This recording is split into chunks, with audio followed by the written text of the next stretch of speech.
What's up, everybody out there in television land and the internet? Michael Hurdle here from the Michael Hurdle Production Studio, helping you render your imagination when it comes to video production, 3D animation, and visual effects on a small or no budget at all. Thank you for watching this live stream. Just in case you guys are new to this channel, or in case you guys are new to this video and you happen to find it somewhere in your recommended list or something in the future, I'm just testing out my live stream setup. I stopped live streaming probably over 3 years ago. And now I'm mad rusty. So I'm just trying to get my feet wet in streaming again to just see where it takes me. It saves a lot of time from uploading videos, and plus it's the best way to interact with your channel. So grant me a moment, since this is a live stream. I'm just going to check my stream to see if it's oh, great. I'm just going to change a few things here on the side. Excuse me.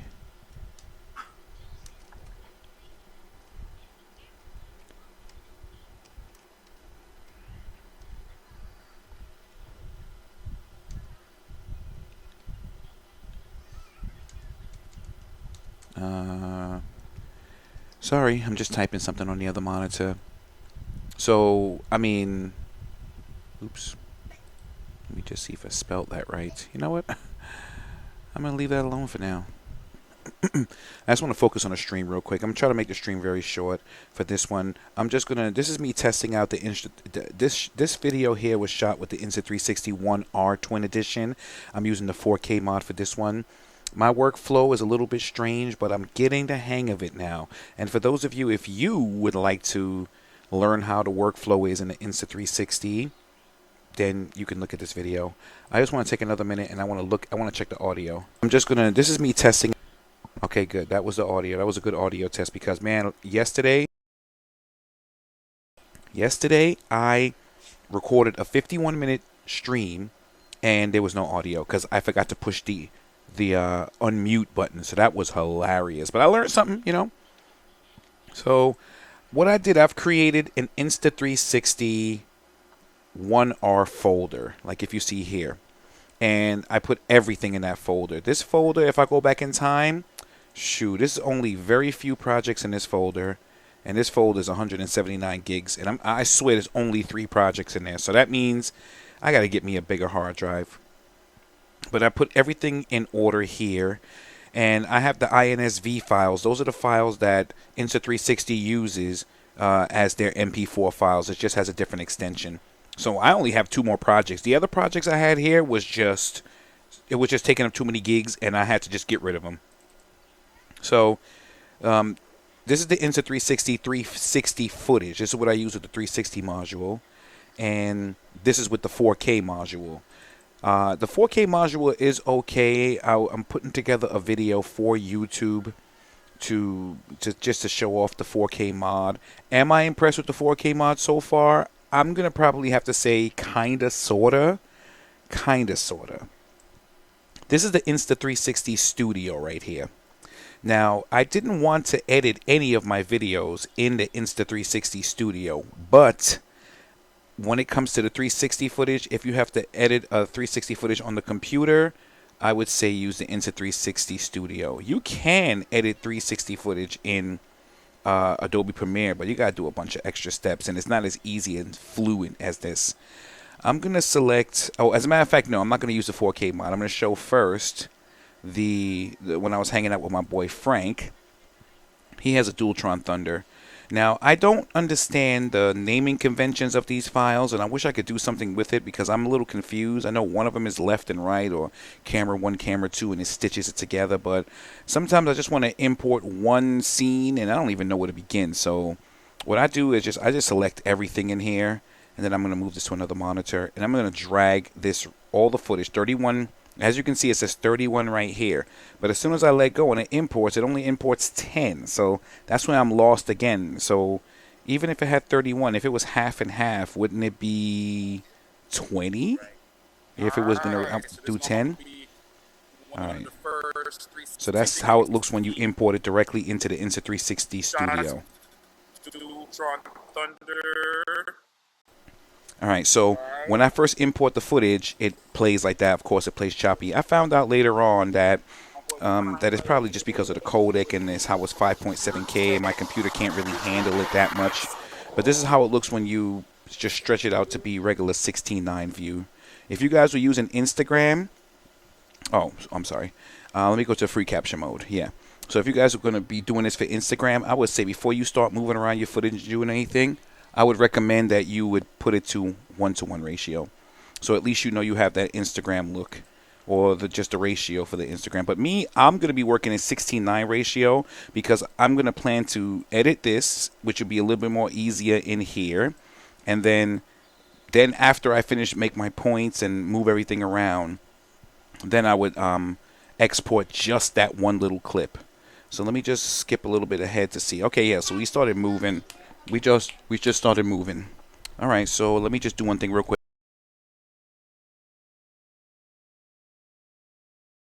Yeah, sorry about that. Excuse the noise in the background. If you hear anything, I'm just, I'm home. So this is me right here, and it's my boy Frank. Of course, he took off because this guy is amazing with this Dualtron Thunder. Triple the speed of the boosted stealth, by the way. So I'm like, I can't even hang with this guy. He's gonna have to find a new scooter friend, man, because this skateboard guy here can't hang with him. I feel like I'm slowing this guy down. You know what I mean? Look at that thing. But anyway, this is us walking around. We were actually in Brooklyn. We live in Brooklyn, and we were taking a trip to Coney Island. From where we lived, I would say it's about 6 miles. Probably no, 6 miles there and back. So that wasn't too bad. So we're not too far from there, and it was a nice day that day actually. So let me just go find a clip that I actually like. This is just walking, but yeah. If you use this footage in the Insta360 app, you can do so much. All right, where am I with this? Let me just put it into free capture mode. I'm going to take it from 16:9 ratio. 1-to-1 ratio to 16:9. Oh, okay. This is when we was on Ocean Parkway. Now I'm going to play from here. Yeah, okay. So this is what I did. I put my in point here by hitting this button right here, this icon, make trim start, and then at the end I would make the out, trim end. So this is just him, me and him on Ocean Parkway, just riding around. We happened to somebody was having some type of event here. That was cool. But what I like about it is that now, you see, I don't have to even do any editing because I've already put all my markers and my points or whatever. And now it just moves on its own and does. So this little clip right here, this is how my workflow is with the Insta360, because a couple things I've learned. Let me just stop this. A couple things I've learned. Number one, when you shoot with the 360, Insta360, shoot what you know you're gonna want to use at the time. Because what I did before is I just pushed record on the camera a while ago, and I just hit record, and when I came back, it went to like an hour, I think, or 30 minutes. I think it was close to 51 minutes, and then it cut off, and then it made a new clip. So that kind of threw me off. I thought it was just gonna record for the whole hour. But then I found that it had something to do with a whole bunch of other stuff, like the card size and the way the software works and the way the file size work and the 5.7K.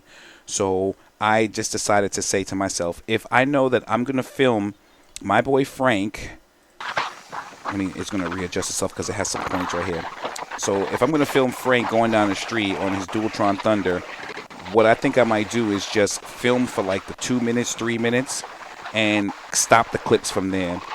I find it to be a lot more easier to manage and a lot more easier to edit instead of shooting one complete 30 minutes or 50-minute clip and then having to skim through that. You could do that on the phone. The phone, once you can actually edit the video on the phone while the footage is on the camera, and it's moving in real time too. It's no slowdown. So I didn't even have to copy any of this footage over to my phone to edit it better. I had the option to, but I didn't have to, so that's the dope part about it. And then I could just export it. And let's just say I wanted this right here. Let's just say I wanted that one clip.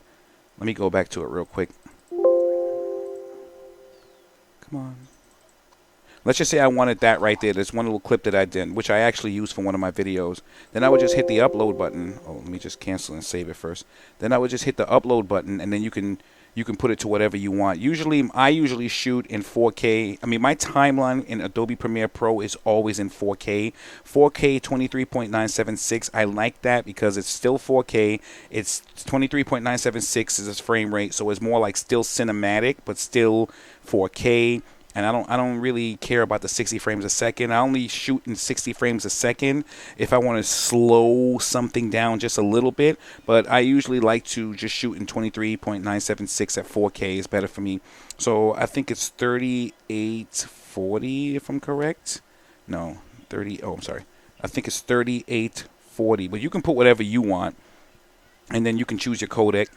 I usually choose H.264 because it's easier for me to edit.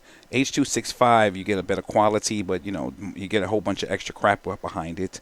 And if it's for like me editing in Adobe Premiere, which I'm gonna like say export this and then re-import the final MP4 into Adobe Premiere, the final already baked video, I would probably put it to like 200 megabits, or I would probably put it to 100 at least, and the quality will still be good because it'll tell you right here. So for something like this, for 400 and some change in megs, I would say that's okay. And then I would just push OK, and it would put it into queue. And then once I'm done, I would just open Premiere, and then I would just go into it. Now, which one was that? Oh yeah, that one I didn't import here because this timeline here is just for the 4K mod. So that's me messing around with the 360 module. And of course, you've seen some of my videos. If you haven't looked at my channel, you should check it out. The Insta360 1R Twin Edition First Impressions, I think it is. But it tells people a lot about the camera, and it shows you some footage. And I try my best to edit this footage and make it look clean and try to get the best quality, and shooting at the best time of day, shooting at the best time of day when it's nice and sunny outside, and when it's not too cloudy, and especially if it's not dark. Because I noticed these 360 cameras or these action cams, they really don't film properly in the dark when it comes to video or high quality. They have a lot of night photo modes on it, but I don't really use the photos on any of I haven't even used any of the photos on the GoPro Hero 7 Black, and I haven't even touched any of the photos on the 360 on the Insta360 1R Twin Edition, because I don't really care for the photos. I usually have an iPhone 10, and those take incredible pictures. So that's all and I could just upload it immediately without having to go through any extra hassle. It goes to the iCloud. So this is the 360 footage. So this is what I would do. I would edit the 360 footage. These right here, as far as the Insta360 Studio, use flow state stabilization. I always leave that on. I never uncheck it. They say you can uncheck this if you were using it on a tripod, because you may get a little bit of drifting like this if you leave it on. And when I was doing a time lapse in the car, and I left it in the car without even moving, parked up, when I looked at the time lapse was doing this. It was drifting, and I believe it was because of the flow state. So if you're having that kind of trouble, stitching, I leave it to normal unless you have those goggles, or the glass to put over it if you're going to go diving or something like that. I usually leave it to dynamic stitching. I guess if you have the modification that you can put on a drone, I guess you'll put the aerial edition.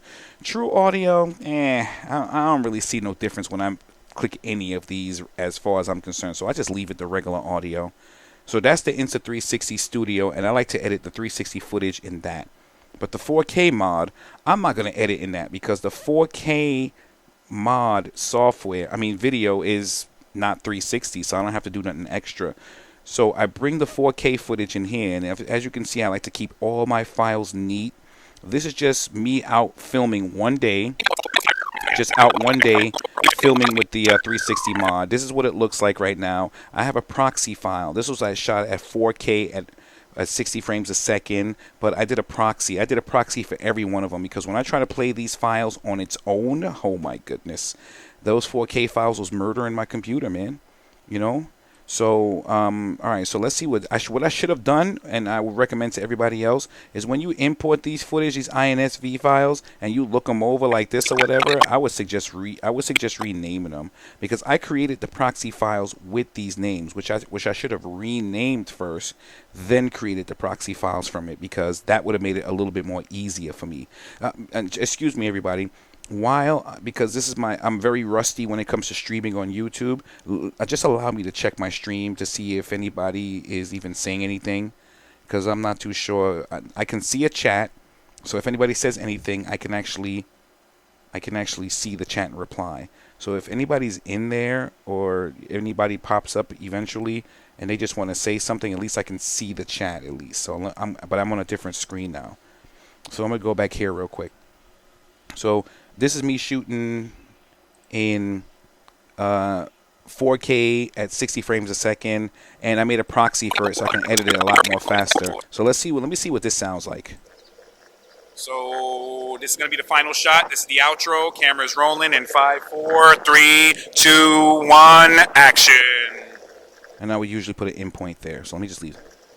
All right, everybody. Thank you for hanging out with me for this little small video about the Insta360 1R 4K module.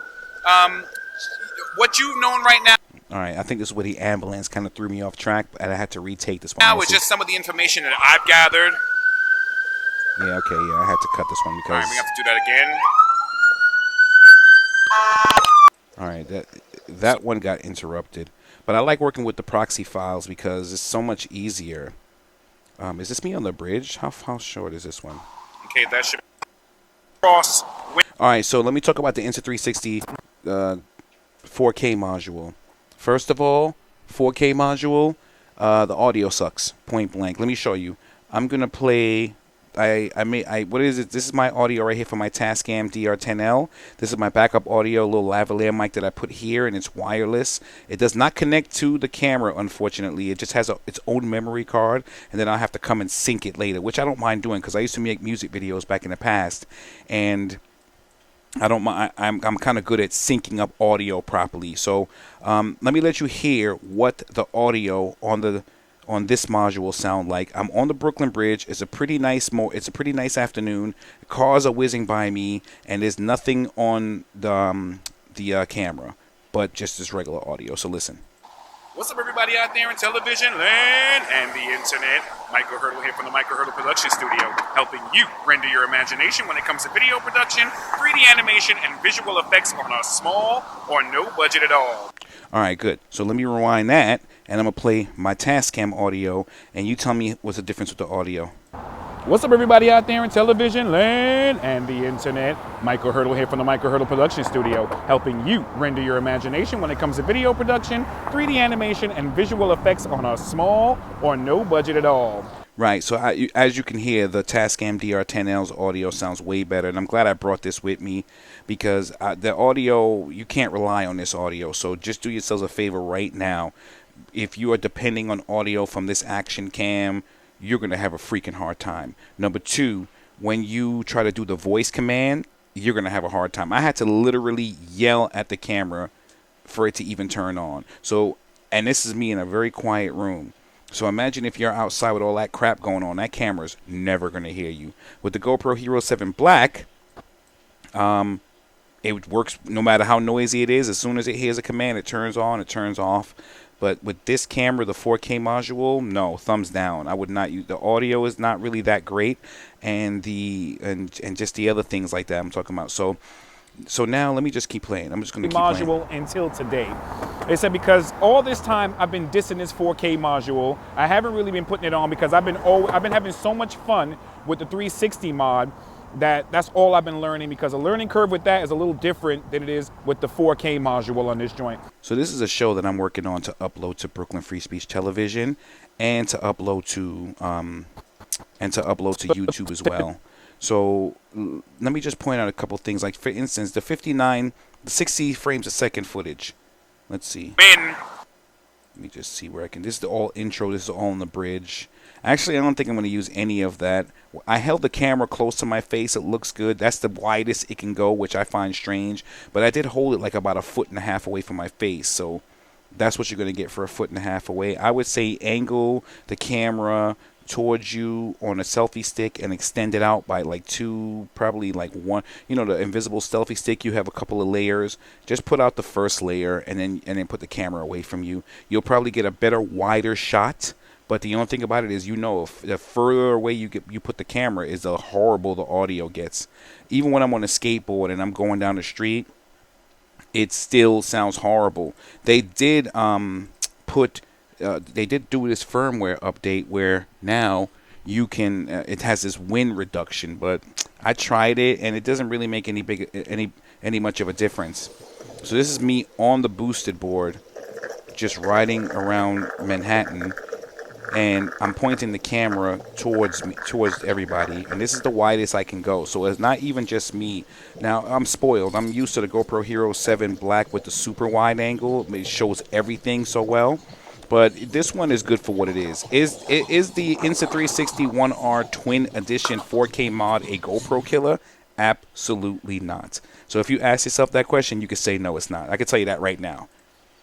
All right, so this is 60 frames a second at 4K, and sunny day outside, no filters, nothing, just the raw footage you can see. And this is a proxy version. So if I turn off the proxy version, let's see if I can turn that off real quick. This is supposed to disappear, right? So this is the footage right here on its own.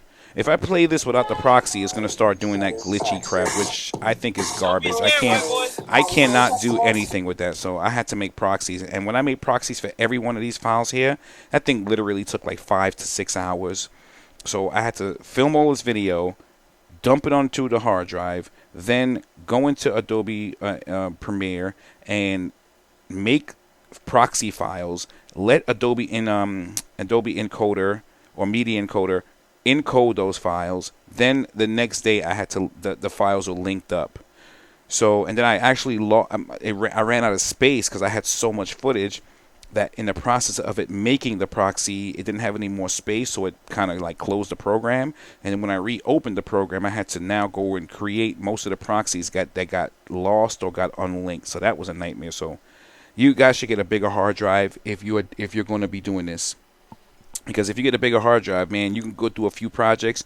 5-6 days of shooting, you probably end up spending like 300 gigs of your hard drive space.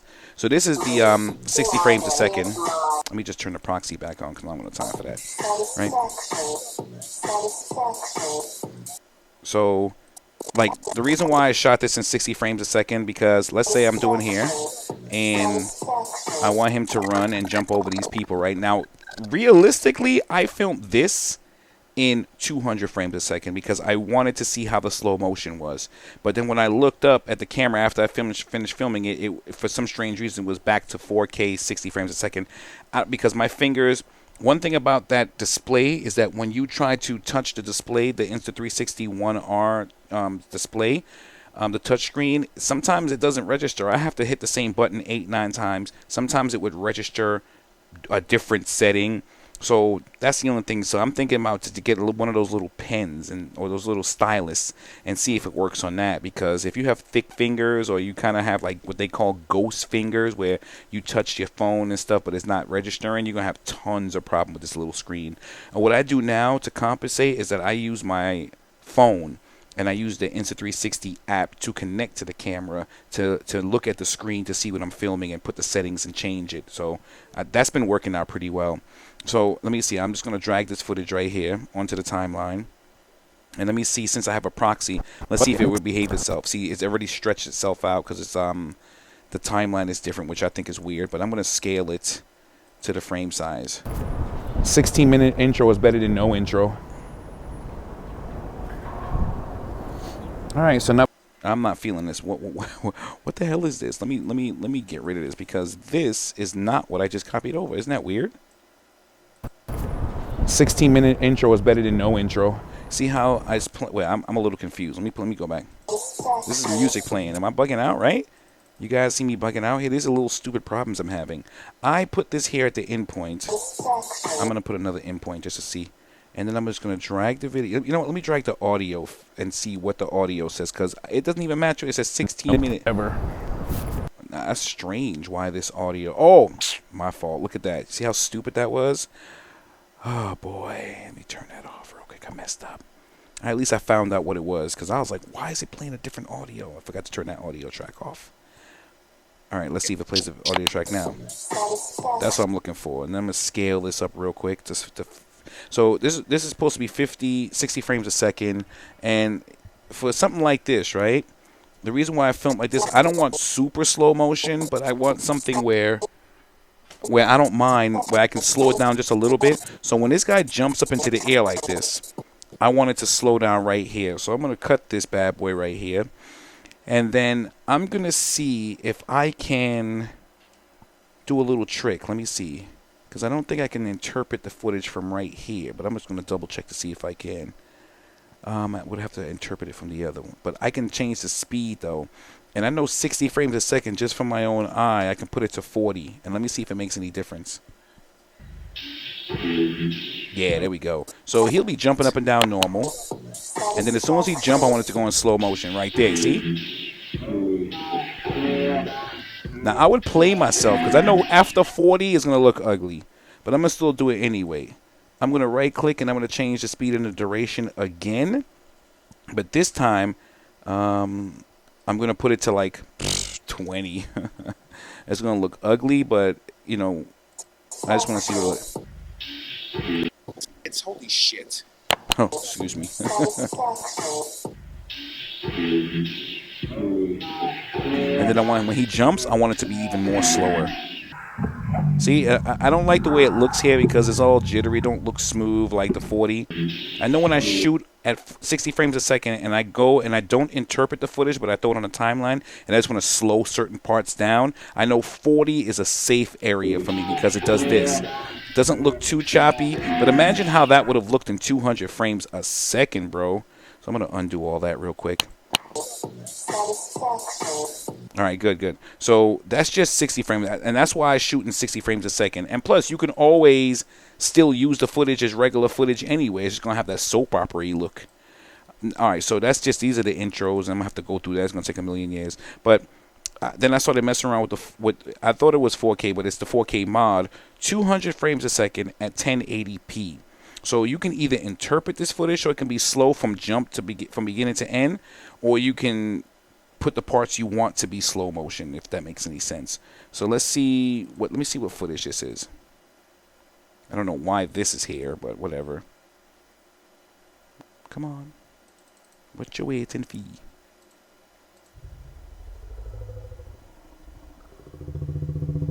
That don't make no sense. First of all, that is not supposed to be there. I told it to go down here. But I don't know what the hell happened. Did I mess something up? I'm going to fix that later. And plus, it's not... Oh, yeah, okay, let me see if this is it right here.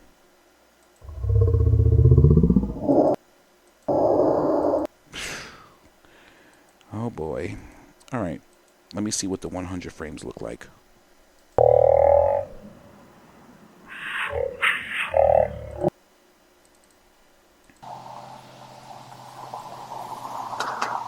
Alright, so let me just go in here and see what this footage looks like. Oh, no, not that one, sorry. Alright, so right now it's 100 frames a second, but I want it to be assumed as 23.976 and see if that makes any difference with the proxy, because I'm not too sure if it will do it with the proxy. Nope, it didn't do it with the proxy. Let me see how it looks without the proxy then, if it'll give me the slow motion. Yeah, because the slow motion is, the proxy is not set to slow motion. Right, so so that's what it looks like right there. But I wanted to get the people, though. Where's the people? This is not even the clip that I even selected, is it? Let me see if I put the proxy back on. Oh, this is way off. Oh, I know, because I changed the interpret. All right, so it's a lot of things to learn with this, man. But you know what? I have been having nothing but fun. It's been very frustrating to really mess around with high quality footage, 4K footage, 5.7K, and geez, God help me if when I get to 8K video and higher, because geez, then that would just be crazy. So I just wanted to make a quick video, see how the stream looked. I didn't want it to be too long. to see what the workflow is with the Insta360 1R Twin Edition. Like I said before, I use the Insta360 Studio and the Insta360 app on my phone to edit 360 footage and then upload it straight to Instagram or YouTube or wherever you would like to upload it, wherever you can share it. And then I go ahead and I use Adobe Premiere Pro to do any other edit, or even if I wanted to take the 360 footage after it's been rendered out, and then I can just go and let me just see if I can find some piece of footage I'm talking about. So I have my converted files. Like this is the episode I did the other day. This is like one of the episodes that actually went up to YouTube. You see, it's 4 gigs, and these are like the little sample footage that I've been working with. When I first got this, hit it.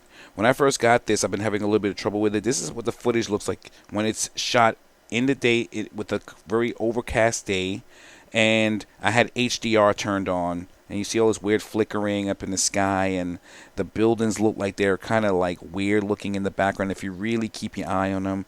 But this is before 2 firmwares. But after I got the 2 firmwares after this, I was able well, not able. The footage looked better. That's what I should say. The footage looked better. I didn't get that much flickering. I didn't get what is it? It didn't look like the buildings were like painted on, or cardboard painting that was moving weird because the stabilization was off. So I guess Insta360 is working on this camera all the time, and I guess they're gonna just keep working on it. I guess hopefully they'll keep putting out firmware updates and fixing all the issues that people have with this or whatever.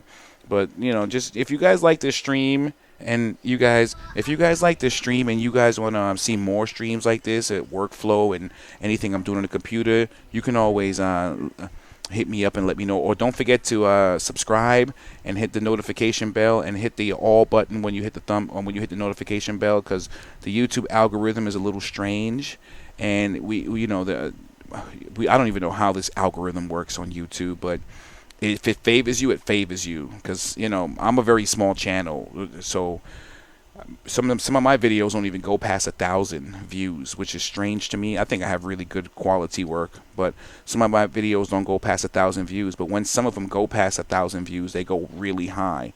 Like my boosted stealth review, that's like 66,000 views, but any other video I did after that has barely crossed 1,000. So I don't know. Probably I'm whack. I don't know. I'm not ashamed to admit it. If I'm whack, if I'm corny, if I'm boring, if I got stupid material, just let me know. I'll just move on to something else. But if the algorithm wants to be in my favor, the algorithm gods will bless me. So anyway, if you like this video, hit the thumbs up, of course. And if you don't like it, you can always hit the thumbs down, of course. You know how that goes. And subscribe and like and share with all your peeps. Anyway, my name is Michael Hurdle from the Michael Hurdle Production Studio, rendering your imagination. And I guess I'll talk to you guys the next time I do a live stream. You know what I mean? Later. What's up? Guess what? It's February 2020, and I'm standing out here in Coney Island Beach. It is so nice out here today. It makes me more in love with the nature, and it makes me feel like spring is right around the corner, and that makes me feel really good. Makes me feel real good. Oh, who's that guy back there? That's my boy Frank. He just chilling. He got the Dualtron Thunder. That's all he doing right now. He's just sitting there. Look, I was looking at it the other day. This guy has a camera in the back, and he has a display in the top. You think a car's gonna end up hitting him? Yes, no.